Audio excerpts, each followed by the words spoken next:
Yo creo que una mirada honesta hacia cualquier tradición religiosa lo hace bastante claro que las religiones no son o buenas o malas. Digamos que tiene dos caras distintas. Entonces, las tradiciones, y ahora estoy hablando de las tres tradiciones monoteístas, Islam, judaísmo y cristianismo, que mejor conozco. Hasta en sus textos sagrados está la dilema, digamos, esta tensión entre servirse como una forma opresora, violenta en la cultura, en la historia, o servirse como una cierta forma de justicia, igualdad, liberación. Si miramos la historia, estas dos formas de vivir la religión se han dado. Entonces, desde el punto de vista de género, muchas de las primeras feministas en diferentes partes del mundo defendían su derecho al voto, al estudio, incluido la misma Sor Juana, en base a argumentos religiosos. Dios nos crió iguales. Entonces, es una crítica que no siempre se conoce en la historia del feminismo. Pero si estamos pensando en el mundo actual, cómo se está ligando la religión con los conflictos más graves en el mundo actual, yo creo que se da la misma problemática. Y eso hay que analizar con cuidado. Los que sí realmente conocen los textos sagrados, la tradición, la ética musulmana, está bien obvio que este tipo de interpretación del Islam que legitimiza terrorismo, atrocidades hacia gente inocente, no surge del Islam, es una mala interpretación, mal uso de Islam.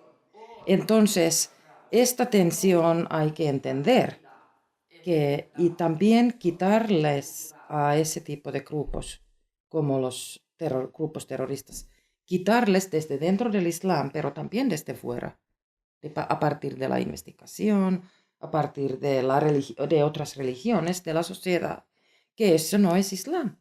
Lo que están diciendo que es Islam no es cierto.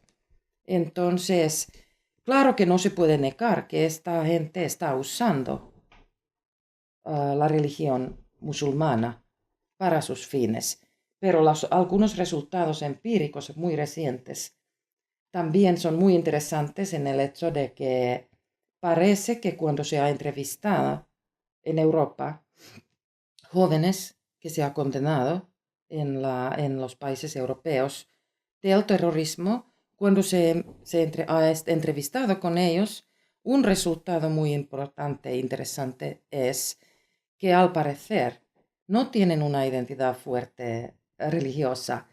O si dicen que sí, estoy luchando por mi religión en contra del occidente o no sé qué, su conocimiento básico de su religión, en este caso el Islam, es muy superficial, casi no existente. Entonces, es revelador en ese sentido, porque como cuando están hablando del Islam, la legitimación religiosa de su violencia, y al mismo tiempo parece que no saben nada, ni los más básicos elementos de su propia religión.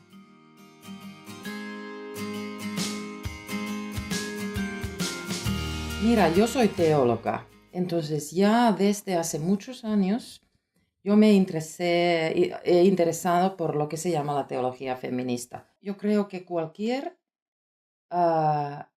mujer académica de teología que se interesa por la situación de la mujer en el cristianismo, por lo menos, tiene que mirar a la Virgen María.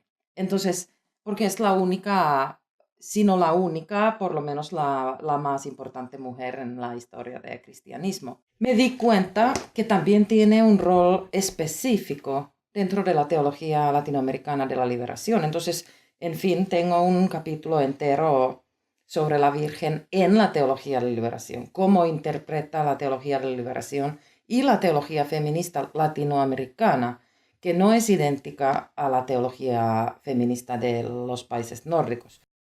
En la teología feminista latinoamericana, la realidad, más allá de la realidad de género, digamos, la sexualidad, violencia en la vida de las mujeres, el cuerpo, etc., la situación de la mujer en la teología, en las iglesias, tiene que tomar en cuenta también la situación económica, la clase, la etnia, etc.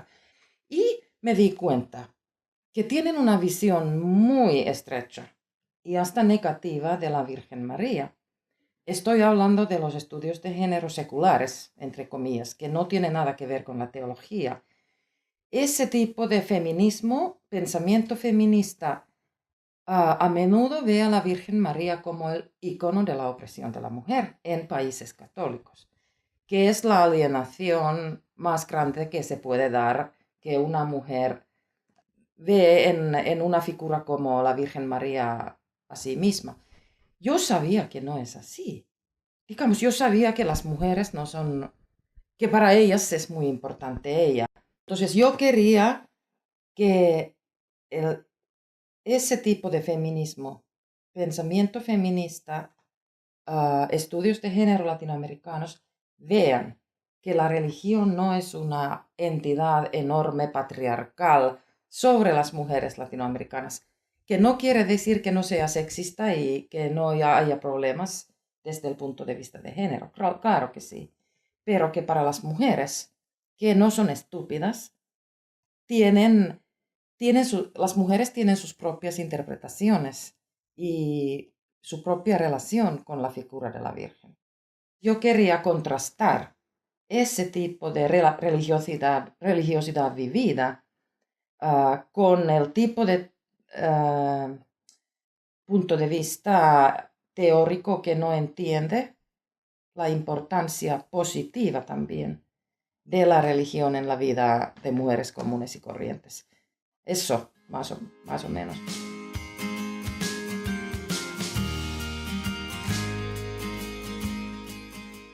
Pues hay gente, tanto de América Latina como de fuera, que dicen que fue la primera feminista de las Américas.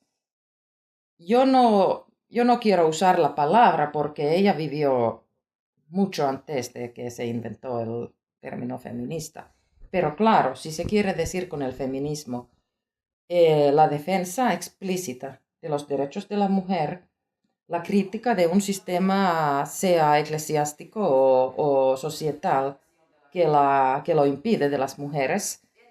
Sí, en ese sentido fue un feminista. Le recomiendo a todas las mujeres que lean su autobiografía, especialmente.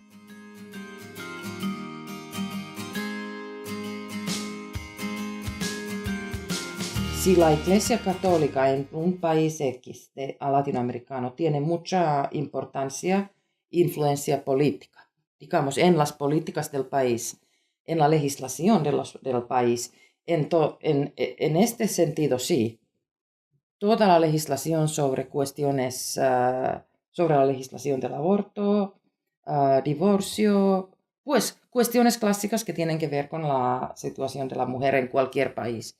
Entonces, si la Iglesia Católica tiene mucho peso en estos asuntos, tiene un efecto directo con la situación de la mujer y especialmente con las mujeres más marginadas y pobres, porque no tienen el acceso a través del dinero a servicios.